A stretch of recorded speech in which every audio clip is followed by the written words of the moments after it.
నమస్తే friends, welcome back to Shreshtha kitchen. నేను మీ రవలి. ఎప్పుడు ఒకేలా పాలకూర కర్రీని తిని బోర్ కొట్టిందా?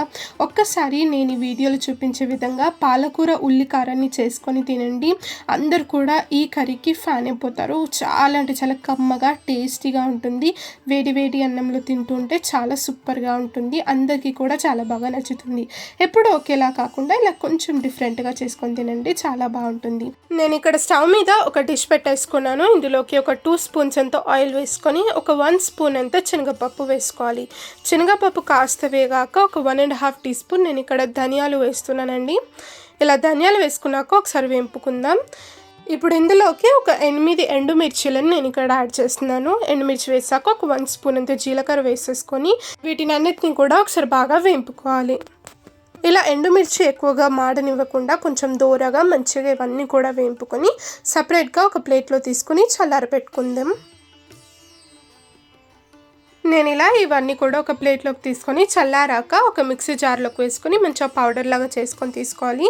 ఆ ప్రాసెస్ నేను తర్వాత చూపిస్తాను. ఇప్పుడు ఇదే కడాయిలోకి ఒక 3 పెద్ద సైజు ఉల్లిపాయల్ని నేను ఇలా రఫ్గా చాప్ చేసుకొని ఇందులోకి వేసుకున్నాను. ఇందులోకి కొంచెం ఉప్పుని యాడ్ చేసేసుకొని ఇది బాగా మిక్స్ చేసుకొని కొంచెం మగ్గించుకోవాలి ఉల్లిపాయల్ని.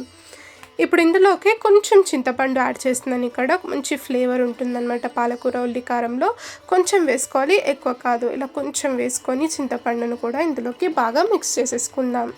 ఇప్పుడు చూడండి, ఇవన్నీ కూడా బాగా చల్లారిపోయాయి. ఇలా నేను మిక్సీ జార్లోకి వేసుకొని ఈ విధంగా మంచిగా పౌడర్ లాగా చేసుకొని దీన్ని పక్కన పెట్టేసుకున్నాను. చూసారా, ఉల్లిపాయలు ఈ విధంగా మంచిగా మగ్గిపోవాలి.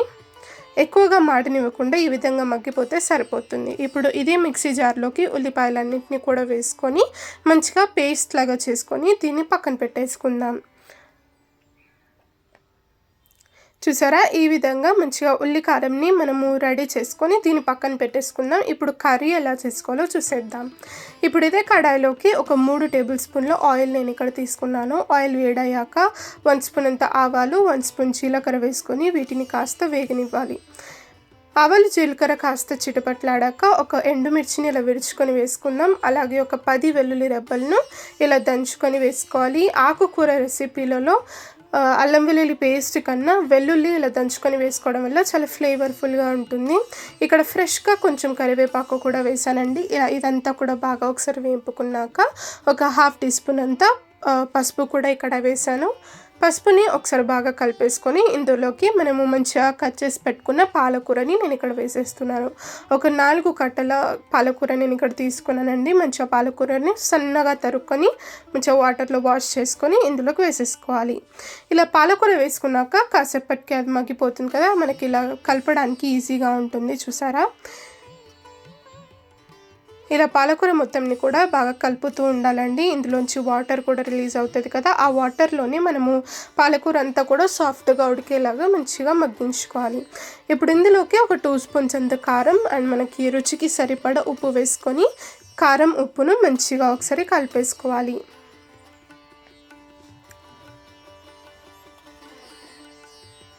ఇలా కారంని ఉప్పుని మంచిగా ఇందులో కలిపేసుకున్నాక ఈ వాటర్లోనే పాలకూర మొత్తంని కూడా మంచిగా మగ్గించుకోవాలండి. ఇప్పుడు మనం ముందుగా ప్రిపేర్ చేసి పెట్టుకున్న ఉల్లికారాన్ని కూడా ఇందులోకి వేసేసుకుందాం. ఇలా ఈ ఉల్లికారాన్ని వేసుకున్నాక ఒకసారి బాగా కలిపేసుకొని మంచిగా దీన్ని మగ్గించుకోవాలండి. పాలకూరతో పాటు ఉల్లిపాయ పేస్ట్ని మంచిగా మగ్గించుకోవాలి. ఉల్లిపాయ పేస్ట్ని మనం ఎంతసేపు మగ్గించుకుంటే అంత టేస్టీగా మారుతుందండి ఈ పాలకూర ఉల్లికారం. తప్పకుండా ఇది మంచిగా మగ్గించుకొని మాత్రమే మనం స్టవ్ ఆఫ్ చేసుకొని సర్వ్ చేసుకోవాలి. చూసారా, ఈ విధంగా మంచిగా ఉల్లిపాయ కారం వేసాక మంచిగా ఒక 5 నుండి 10 నిమిషాల సేపు బాగా మగ్గించుకోవాలి. ఈ విధంగా మనకు ఉల్లికారం లాస్ట్లో రెడీ అయిపోతుంది. ఇప్పుడు మనం స్టవ్ ఆఫ్ చేసేసుకొని సర్వ్ చేసుకోవడమే. చాలా అంటే చాలా టేస్టీగా ఉంటుందండి. వేడివేడి అన్నంలోకి సూపర్గా సెట్ అవుతుంది. తప్పకుండా ఈసారి ఇది చేసి పెట్టండి. మీ పిల్లలు కూడా పాలకూర ఇష్టం లేని వారు కూడా చక్కగా దీన్ని కడుపు నిండా తింటారనమాట. చాలా బాగుంటుంది అండ్ ఇది ఆకుకూర కాబట్టి చాలా హెల్తీ కూడా. తప్పకుండా ఇది ట్రై చేసి పెట్టండి, అందరూ కూడా సంతోషిస్తారు.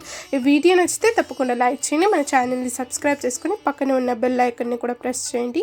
Thank you for watching.